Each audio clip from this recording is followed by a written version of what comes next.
Correio Esportivo está no ar! Mais uma edição do programa. Seja você nos acompanhando no YouTube ou no Spotify, boa noite pra você. Sextou é dia de Correio Esportivo e hoje papo de torcedor. Já tivemos aqui corintiana, gremista, tivemos o flamenguista Murilo, tivemos o colorado Lucas e hoje eu recebo, não é só um palmeirense, não é só qualquer palmeirense, rapaz. São o padre Rodrigo aqui de Laranjeiras do Sul, padre palmeirense. Padre Rodrigo, seja muito bem-vindo ao programa. Muito bem, boa noite. Boa noite. É uma alegria poder estar aqui hoje para partilhar uma paixão, né? Sim. Uma paixão que me acompanha em toda a vida. E, assim, esse programa promete ter, assim, muita audiência porque Laranjeiras do Sul é lotado de palmeirense, né? Ah, sim. Eu conheço vários aqui. Torcida é grande em todo o Brasil. Não, só em Laranjeiras não, em todo o Brasil. Todo o Brasil, no mundo. Então, padre, novamente bem-vindo, né? Obrigado por ter aceitado o convite, né? Tá aqui compartilhando com a gente um pouco da sua história com o Verdão, né? Aí, momentos bons, vamos passar também por dias ruins, né? Como palmeirenses, todo torcedor teve os seus dias ruins. Então, vamos começar esse bate-papo. E vamos começar, né, do começo. Quando começou esse amor pelo Palmeiras? Assim, qual é a sua primeira memória como torcedor do Palmeiras? Então, na verdade, veja, né, o meu amor, o meu carinho pelo Palmeiras vem de berço, né, vem de família. Não fui apresentado a nenhum outro clube. Não tive opção. Não teve opção. Em casa, na verdade, sim. Né, tenho dentro da minha família, tenho 2 tios que são corintianos. O meu pai é São Paulino, mas os demais da família, os meus avós e os meus tios, quem tiveram muito presentes e influenciaram muito, né, nessa decisão como família, são palmeirenses. E foi ali, né, no período onde a gente vai decidindo mais sobre isso. Então foi quando o Palmeiras foi campeão da Libertadores em 99. Então era um time galáctico, então era aquilo ali foi o que marcou realmente a diferença. E é um período que você vê que realmente a torcida do Palmeiras também cresceu muito, foi nesse período. Muitos craques, né, naquela época ali. E foram os 2 períodos grandes, né? 93, 94, onde começa a Parmalat, onde o Palmeiras, depois de 32 anos, volta a ganhar um título. E aí, essa sequência, né, de 95, 96, e aí 99, coroando com a primeira Taça Libertadores. Esses anos 90, então, foram os anos assim que estimularam, que solidificaram o sentimento pelo Palmeiras. O senhor já era palmeirense, mas essa era que veio né, vamos assim, terminar de pintar o coração de verde e branco. Como é que foi? Sim, é que aí em 94, né, com o Mundial de 94, que é um pouco que eu tenho mais de lembrança da infância. Então no Mundial de 94, quando o Brasil foi tetra, então aquilo também despertou em toda criança naquele período, né, um amor, não sei o que dizer pelo futebol em si. E aí, quando você vai vendo a questão de clube e time e tudo mais, então aí o Palmeiras, pela família, então foi o que ficou realmente no coração. E aí, claro, aí em 99 realmente foi a minha decisão realmente de ser palmeirense por ver o time, por ver tudo aquilo, o sofrimento que foi, o sufoco que foi. Mas é assim, a vida do palmeirense é uma vida sofrida. E o senhor chegou a assistir o Palmeiras ao vivo em alguma ocasião? Lembra o placar contra quem, o ano? Já tive várias oportunidades, né? Durante o período em que eu estudei, em que eu estava no seminário, eu morava em São Paulo. Então eu tive várias oportunidades, né? Estive antes no Palestra Itália, depois estive já no Allianz. E agora o último realmente que eu assisti, que eu recordo mais, foi na Arena Barueri, foi pelo Paulista, foi Palmeiras e Corinthians, onde empatamos. Foi um empate. Mas assim, no retrospecto, seu pé quente, viu mais vitórias? De todas as vezes que eu fui, nenhuma vez nós perdemos. Ah, pé quentíssimo então, que isso. O amuletão da torcida. E de todos esses anos aí como palmeirense, assim, qual foi, na sua memória, no coração, o dia mais feliz como palmeirense e o dia mais triste também? Acho que mais feliz realmente foi a Libertadores de 99. Eu acho que aquilo, para mim, marcou realmente porque a gente estava em casa, em família, a gente vendo o título realmente, aquilo que chegou realmente para coroar uma campanha boa e ao mesmo tempo sofrida, como toda a Libertadores, né? Que foi com muita raça, foi aquela semifinal nos pênaltis, então aquilo sofrido para chegar. Então foi assim que marcou realmente na memória afetiva realmente como palmeirense. E mais triste foi a eliminação não, né? Quando caímos para a Série B lá em 2012. Aquela ali foi um período triste realmente de todo palmeirense. Que torcedor, né? Não marca, não se recorda do dia que o seu time cai pra Série B, né? Acho que agora, atualmente no Brasil, aí eu acho que só Flamengo e São Paulo, que acho que aí não caíram. Acho que os torcedores só desses dois times não têm essa recordação. No brasileiro, né? O São Paulo nós ainda temos controvérsias em relação ao ter caído no Campeonato Paulista. Ah, mas do Flamengo também tem, estadualmente falando. Até nacional também, 95, tem a história da virada de mesa, enfim. Então. E o dia mais feliz, esse jogo que o senhor falou da semifinal, é aquele que o Marcão pega o pênalti do Marcelinho. Marcelinho Carioca. Eu lembro desse jogo, né? Também para quem vê futebol, acompanha assim um tempo. O jogo também, então, é muito... Acredito que para a memória de todo palmeirense esse jogo... É que ali também foram muitos jogos, né? Tinha ainda a Copa Mercosul, que era mais ou menos como a Sul-Americana hoje. Sim. E nós tínhamos a Copa Rio-São Paulo, que também ali marcava muito. Por exemplo, teve aquele jogo que foi no mesmo período... Palmeiras e Vasco, que foi 4-1 lá, depois 5-2 aqui. Então, foram, assim, jogos realmente épicos. Assim. E esse, nossa, Palmeiras e Vasco, aquele da virada do Vasco também, que é aquele, acho que tá no, eu diria, top 10 da história do futebol brasileiro, assim, né, de marcante. E ídolo, Padre Rodrigo, quais são os seus dois maiores ídolos, assim, no Palmeiras, jogador que marcou? Então, acho que da minha geração em si, eu acho que quem marca realmente é o Marcos, né, como goleiro, porque é quem era a figura, né, do Palmeiras. Mas um que eu gostava muito e que me marcou muito foi o Paulo Nunes. Pela irreverência, pela catimba, né, pela provocação, por tudo aquilo que ele tinha, né, e tal. E a gente, naquele período, como criança, você via ele tirava as máscaras de porco, fazia. Então, era um jogador que cativou bastante. Sim, e tá aí até hoje como comentarista agora, né? Como comentarista, assim, acho muito o estilo dele como era como jogador, né? Bem muito irreverente. Sim, continua aí na tela do Sport TV. E agora um jogador que o senhor sente saudade de ver vestir na camisa do Palmeiras, né? Que às vezes não necessariamente marcou ali, não chegou a um estágio de ídolo do clube, mas que teve uma ótima passagem, que gostava de ver vestir na camisa do Palmeiras.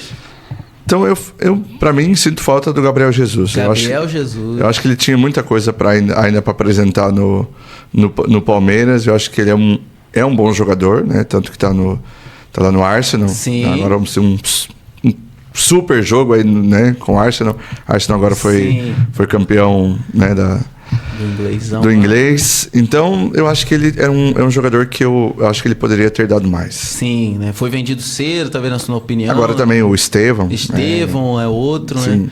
E tem o outro lado da moeda, um jogador que irritou muito, que assim, aquele que tirava a paciência, que deu graças a Deus quando foi embora do Palmeiras. Então, acho que agora... O último mesmo foi não me fugiu o nome dele, que ele veio pro Curitiba, que era o... Também agora não vou me lembrar aqui. Ele é parecido com o nome do Hendrick, mas ele foi um jogador assim, que prometeu muito, não entregou nada e ficou assim. Mas ele é o único assim que eu acho que eu tenho na memória que veio realmente como uma aposta, uma grande tacada e que bom que é só entregou. Esse, né? Que geralmente faz essa pergunta para qualquer torcedor, todo mundo, né? Tem um monte ali para dar de exemplo. É que eu sou amendoim, mas não tanto. Não tanto? Tem uns palmeirenses mais amendoim. Tem muito mais. Tá certo. E pra quem tá assistindo e não sabe, torcida amendoim, explica pra galera aí. Não, torcedor amendoim, na verdade quem deu esse título foi o Felipão, né? O Felipão deu esse título porque atrás do banco, como era no Palestra Itália ainda, então era muito próximo o banco da arquibancada. Então o pessoal, os mais velhos, o pessoal ali na arquibancada, geralmente ficava comendo amendoim. E quando o negócio não ia bem, eles tacavam amendoim no Felipão, no banco, no jogador. E aí ele que ele que começou a cornetar os corneteiros. E aí ele ficou a torcida amendoim. Rotulou ali os corneteiros de amendoim, né? Então, pra quem não conhecia o termo, tá aí. E tem algum craque do Palmeiras que o senhor não tenha visto, não foi da sua época, que gostaria muito de ter visto? Ademir da Guia. Ademir da Guia. É o mago, né? Ele é da primeira grande academia do Palmeiras. Até quando eu visitei lá no Allianz, tem a parte do memorial, o museu do clube. Então você vê muita coisa, né, do Ademir da Guia. Então acho que ele também é uma grande referência do Palmeiras, Sim, né? Da primeira academia de futebol. Eu acho que é um dos primeiros, se não o primeiro ídolo, acho que talvez da história do Palmeiras. Sim, marcante sim. É o primeiro marcante mesmo da história. Ademir da Guia, famosíssimo. E agora vamos mais ali pra beira do campo. Técnico preferido, dentre aí toda essa história vitoriosa do Palmeiras, qual é o técnico que te marcou mais? Então, até ontem, pra mim, era Abel Ferreira. Até ontem. Na verdade, não, né? A gente não pode tirar o mérito dele, é um excelente treinador, tá aí num patamares. Mas eu acho que agora, acho que no futebol tudo é ciclo, é muita fase, é muita coisa. Eu acho que ele tem muito por entregar ainda, mas eu não sei se tem... Vamos dizer que ele pode estar acomodado com o clube, ou o clube é acomodado com ele. Eu acho que alguma coisa precisa mexer. Mas eu acho que essa derrota de ontem, né, pro Cerro Porteño vai mexer aí nas estruturas, porque ele não gosta de perder, ele não gosta de ser cobrado, ele não gosta... Então eu acho que ele vai mexer aí na estrutura. O Palmeiras tem um bom elenco, tem um bom time, mas não está entregando um futebol à altura daquilo que está. Então eu fico sempre com os dois. Para mim, Abel Ferreira, Felipão, não que ele não tenha tantos títulos, mas ele teve uma identidade muito grande, né, com o Palmeiras. Porque outra referência seria o Luxemburgo. Mas eu nunca gostei da forma do Luxemburgo de ser. Eu achei ele sempre muito, sei lá, arrogante, alguma coisa assim. Até hoje, eu acho que olho ele assim com esses olhos. Mas para mim fica aí realmente no top, fica o Abel Ferreira mesmo. Acho que não tem como ser diferente, né? O Abel acho que é o treinador com mais títulos, né? Pelo Palmeiras. Ganhou aí duas ou Libertadores, ou foi Foram duas Libertadores. Mas sobre o que o senhor comentou, eu tava vendo notícias, acho que ontem, sobre isso, que teve uma torcida organizada do Palmeiras, né? Que tava pedindo a saída dele. Sim. Não, é que o time tem muito para entregar. Você tem um elenco ali não só de valor, mas realmente de qualidade, e a gente vê que não está rendendo. E aí a gente vê que isso talvez é um pouco da questão realmente técnica, tática, que precisa ter uma exigência maior. Mas o senhor acha que está mais pro fim do ciclo do Abel à frente do Palmeiras ou não? Acho que ele pode reencontrar essa comunhão. Eu acho que se ele der uma boa mexida no time, uma boa sacudida agora, que veja, vamos ver. Mas que seja isso difícil, mas e se o Palmeiras não classifica para as oitavas da Libertadores? Com o elenco que você tem, no valor de investimento que o clube fez, é difícil segurar. Por mais que aí a presidente garanta ele até o final do mandato dela, mas acho que nem ela consegue segurar esse rojão, porque aí não vai ser só torcedor, vai ser conselho, vai ser tudo mais. Falando até, já que o senhor mencionou, né, a Leila, o que o senhor acha, né, dessa era que a Leila trouxe pro Palmeiras, assim, o quão poderoso, quão benéfico foi tudo isso que ela transformou o Palmeiras nessa potência aí? Eu vejo isso muito positivo, né? Muito positivo pela audácia, pela perspicácia dela, né, como no mundo dos negócios, como empresária, e a postura dela, né, uma mulher de negócios, mulher bem-sucedida. Acho que era isso realmente que precisava dentro do Palmeiras, né, com todo aquele trabalho que veio feito pelo Paulo Nobre, pelo Gagliotti. Foi uma continuidade, né? Mas ela, assim, ela conseguiu manter, né, como mulher no futebol, difícil entrar nesse mundo, e então se manter na elite dentro de um clube grande, com uma história grande, então, e manter isso economicamente, manter isso é um grande desafio. E eu acho que ela tem feito isso na parte fora do campo, não tenho o que dizer, ela é excelente. Muito bem. Agora, Padre Rodrigo, um jogo marcante e um título marcante para o senhor. Jogo marcante? Eu vou falar contra o teu time. Contra o meu? Isso. Qual deles? Brasileirão, a virada pro último título brasileiro. 4-3. Eu tava vendo esse jogo. Acabou a entrevista pra mim, não quero mais. Tô vendo esse jogo na casa do meu tio. Esse período eu tava morando no Paraguai e tinha vindo de passeio em casa. E era aniversário de alguém, estávamos vendo o jogo. Tava 3-0 no primeiro tempo. Não. A gente já tava todo mundo triste, né? Desistindo já do jogo. Aí a gente tava começando a se despedir, algum pessoal estava indo embora, porque foi 3-0 tempo. 3-0, o que você espera, né? De um jogo 3-0. De repente, foi lá, 3-1. Voltamos, a gente ficou tipo na porta, assim, entre a cozinha e a sala. De repente, 3-2. Opa, voltamos a sentar no sofá. A esperança Quando empatou, nós falamos, não, agora a gente vai ganhar. Agora a gente ganha, agora a gente ganha, agora a gente ganha. Então, para mim, foi esse jogo contra o Botafogo, o 4-3, e o título brasileiro, porque ele veio realmente assim de uma crescida de um time que veio totalmente desacreditado, tudo aquilo, né? Tava todo mundo apostando. Palmeiras não era o cavalo que estava no páreo. Então, eu acho que é um título que dá um gosto aí e marca realmente o período Abel, todo também, né, coroa ali a questão do Estevão, o Hendrick.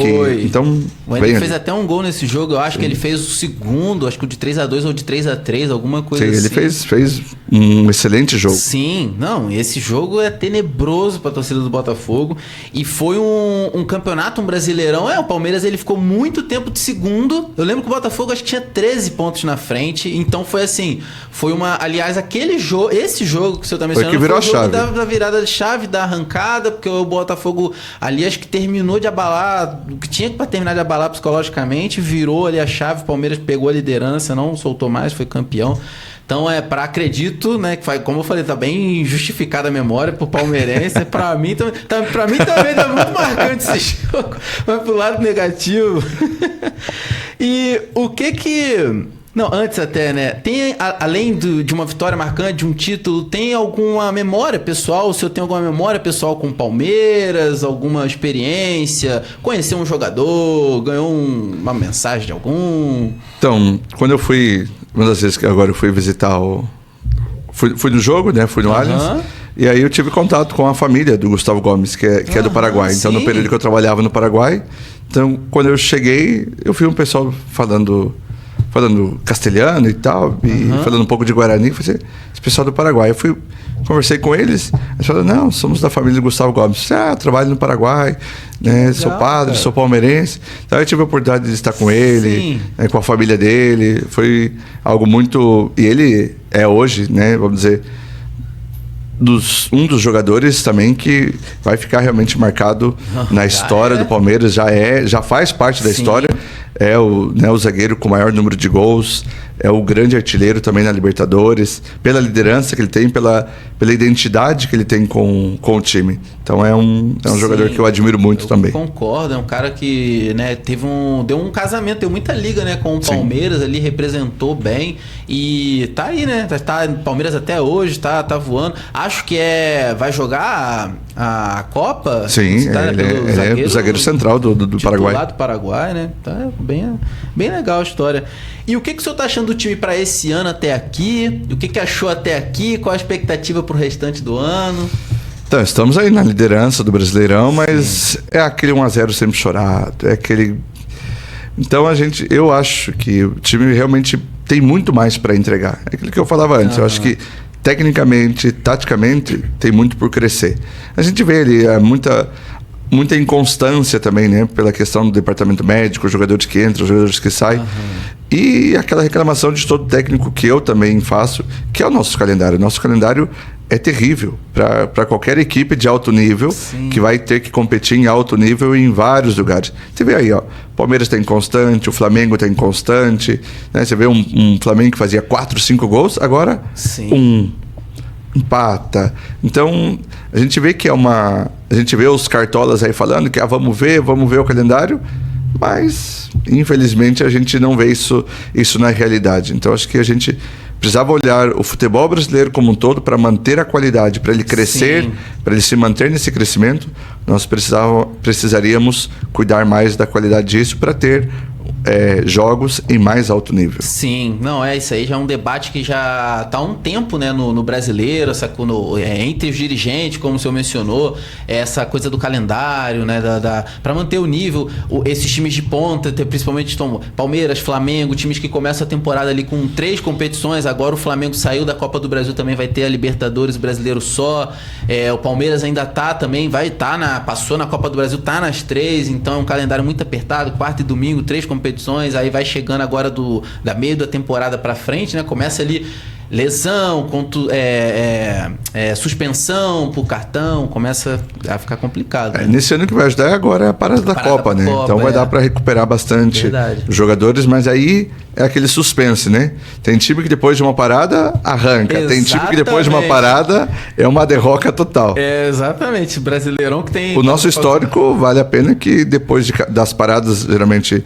as paradas FIFAs, o time volta melhor, então esperamos que seja assim. Então legal. Trazendo um dado aí do histórico palmeirense em anos de Copa, né? Essa pausa benéfica pro Palmeiras, assim. Legal.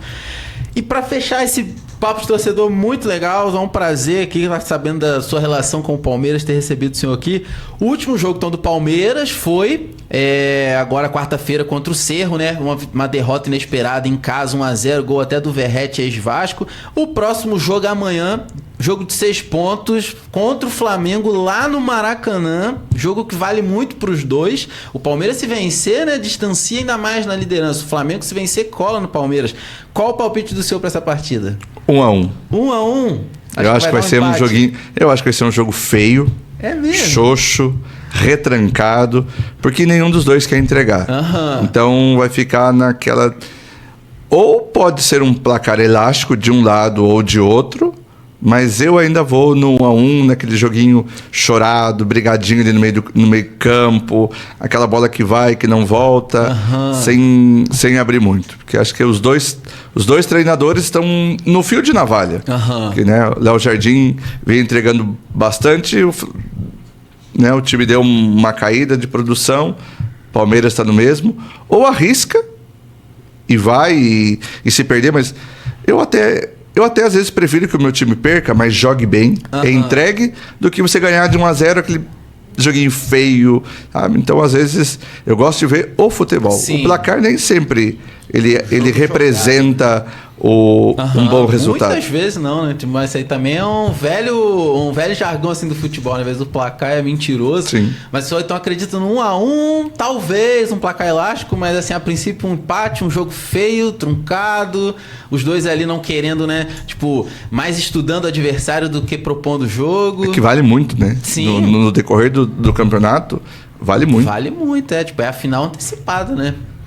Padre Rodrigo, um prazer recebê-lo. Muito obrigado por ter vindo, conhecer a sua história com o Palmeiras e ter abrilhantado aí esse quadro aqui do nosso Correio Esportivo Papo de Torcedor. Obrigado. Muito bem, obrigado pelo convite. E para mim sempre é uma alegria poder falar do meu Verdão. Valeu, muito obrigado, viu? Até mais. Esse foi então o Papo de Torcedor com o Padre Rodrigo. Lembrando que tem Brasileirão esse final de semana. Vou até voltar aqui rapidinho e fazer a pergunta, não só agora Palmeiras, mas futebol. Qual a expectativa para a Copa, Padre? Acha que o Brasil vai bem, vai mal? Acha que o Neymar vai corresponder, não vai? Então, eu, segundo contra muitos, eu sou anti-Neymar. Eu não sou Neymarzete. Eu também não sou. Não sou porque eu acho que, como atleta, eu acho que ele teria muito mais para entregar, e até por representar o Brasil. Eu acho que ele já deu a sua contribuição, foi uma excelente pessoa, mas hoje, como atleta e como modelo que eu acho que todo profissional do esporte é como referência para as crianças, para os jovens, para os adultos, eu acho que ele já não é mais essa referência para nós. Então eu acho que se nós tivéssemos colocado um outro jogador que tivesse mais para entregar, eu acho que poderíamos ir mais. Mas eu, como todo brasileiro, vou sempre acreditar. Amarelinha sempre. Concordo plenamente, eu concordo 100% com a sua opinião, penso igualzinho, assim. Acho que foi bom ele ter ido mais pra quebrar essa, tipo, vai que acontece uma eliminação precoce, se o Neymar tivesse lá, não, já leva, o que tiver que acontecer ele tava lá, concordo plenamente. E se ele não machucar ou não cair? Exatamente, que é outro ponto também muito que eu também venho pensando, cara, a torcida não tá pensando nisso, Deus o livre, a gente não quer que ele machuque, mas a gente lembra da Copa de 2000 e acho que é do Brasil, que ele sofreu aquela joelhada na coluna, então assim...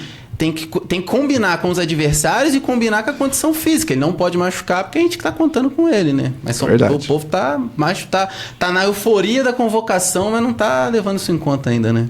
Mas vamos torcer pelo Brasil então e que o Neymar seja esse exemplo, né? E queira ser esse líder. E que ele dê o exemplo que a gente espera. Exatamente. Lembrando do Brasileirão, temos aí rodada amanhã, domingo, é claro, vamos trazer tudo isso e muito mais no Correio Esportivo segunda-feira. Obrigado pela sua companhia, pela sua audiência. Um grande abraço, fica com Deus, até segunda. Valeu, galera!